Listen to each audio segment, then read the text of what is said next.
Have you ever lost focus in a game because of a bad call or a missed shot or an opponent maybe getting into your head? The ability to control your emotions is what separates elite players from the rest.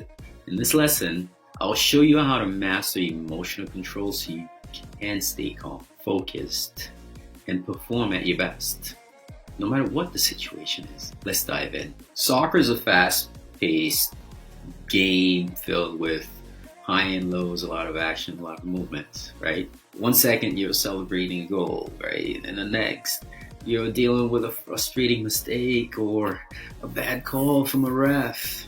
Elite players don't let emotions dictate their performance. In other words, they don't ride the emotional roller coaster, right? They're not doing that. They control their emotions and stay focused and sharp the entire time. Emotions affect decision making. So, how do you do that? Acknowledge that mistakes are going to happen from everyone. The referees, sometimes it's your parents shouting from the sidelines, shouting the wrong instructions.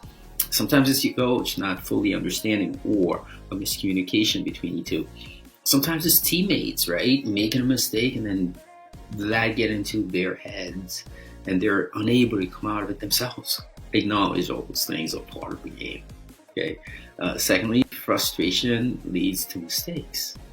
If you get frustrated, you're not able to perform at your best. Okay.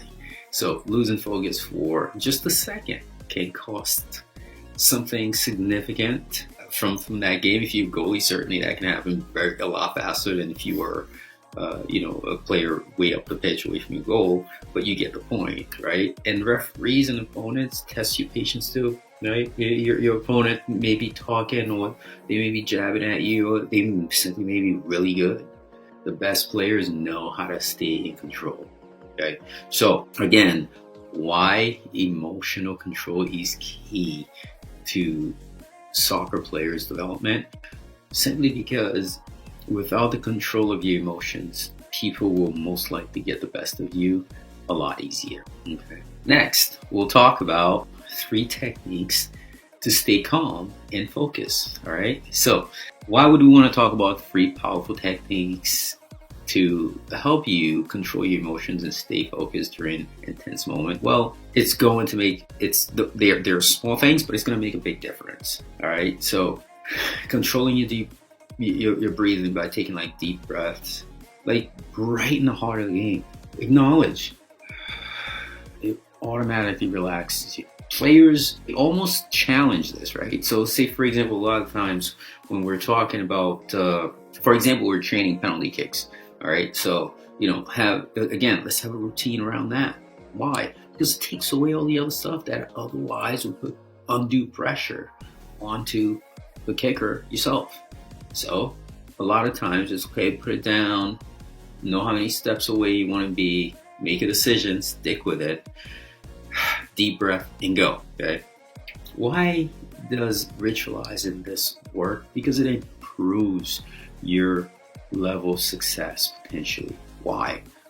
Because whenever you can relax, you can perform better. You can execute things a lot better. Take that deep breath, right? Your body doesn't have a choice. Once you take that deep breath, it automatically relaxes, right?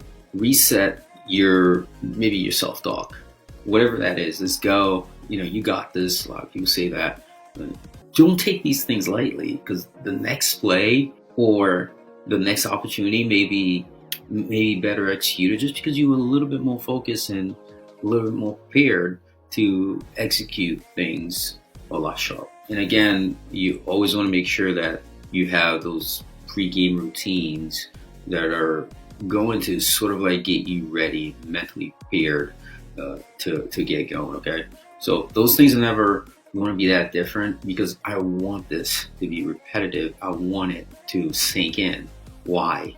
Because routines take away the overthinking, and it ritualizes things to the point where if you repeat them enough times, it becomes second nature.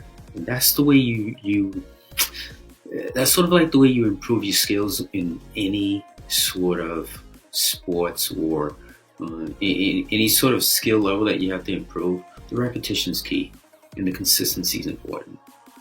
And therefore, that's why we keep talking about, ritualizing a lot of these things. Okay. Alrighty. So next, we'll talk a little bit about how to handle bad calls or an opponent's mind games. Right. Sometimes kids or your opponents will start talking purposely to trying to get you off your game. Yeah. So, look, a bad referee call happens. Yeah, I usually try to get my players who do engage into a lot of those quote unquote bad refs. Like, okay, they don't exist. Pretend the ref's not there. You don't want to leave anything in the referee's hands. Execute better. That's my approach. All right. So that's enough said about that. Opponents trying to get in your head. Well, yeah. The opponent's going to try to do anything possible to really get you off your game, especially if you're good. That's their only saving grace, right? If they can get you off your game, if your mental game, the rest won't matter, because mentally you're not into it, and the rest of it is not going to work. All right, so your response will either make or break your game, or make or break who you become in the process. Here's how elite players handle. All right, first of all, they accept what they can't control. All right? Arguing with a ref never changes the calls, and it certainly doesn't work to your advantage. No ref wants to be challenged right then and there. Why would they? You're confronting someone, and possibly they may have gotten it wrong. The confrontation is just a negative way. It's a negative path to go down, So leave it alone and use mistakes as motivation. Channel your frustration or that arguing that you would have been doing with the ref. Channel that into your next play. Take advantage of the fact that, look, that was an awful play, but I'm going to take full advantage of this situation next time. Just channel your energy elsewhere. All right. And then stay composed against trash talkers. All right. So acknowledge and move on. Smile, smirk, move on. The best response is to let your play just do the talking. Just let your play do the talking. And of course, if the player is better and he's talking trash, just smirk at him. Acknowledge what they're doing and keep closing that gap.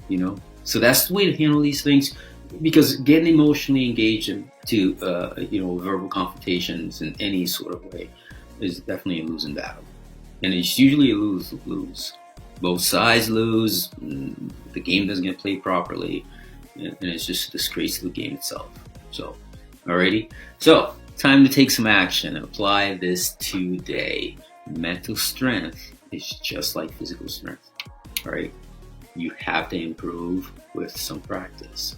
So pick one of these techniques and start using them. The more you train your mind, the stronger and the more focused you become. And we're purposely doing this to be easy, practical steps that are actually very simple to apply if someone really wanted to acknowledge what they are and then start using it for yourself. Okay.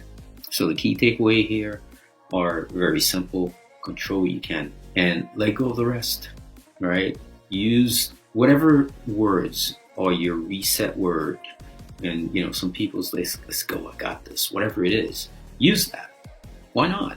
Every little bit helps, right? Especially when you're starting to get out of your groove, or you're starting to get away from that zone. Why not? Right? Have those ready, have them ready, and stay composed. Your mindset controls your performance. My goodness. Do not let someone derail you from what you potentially can do in a game. Correct? And once they take you out of that mindset, that's really where it's really upsetting, is the fact that you're letting someone else take you out of it. So do not let them do that, all right? Use these simple things to really help improve your game. That's why we're here, and that's why we love doing these, because every time we create one of these videos, we're hoping if it helps one or two players, it definitely would have been worth it. And certainly we want you to take full advantage of it. Until next time, keep working on your mental fortitude and enjoy the game. I'll see you soon.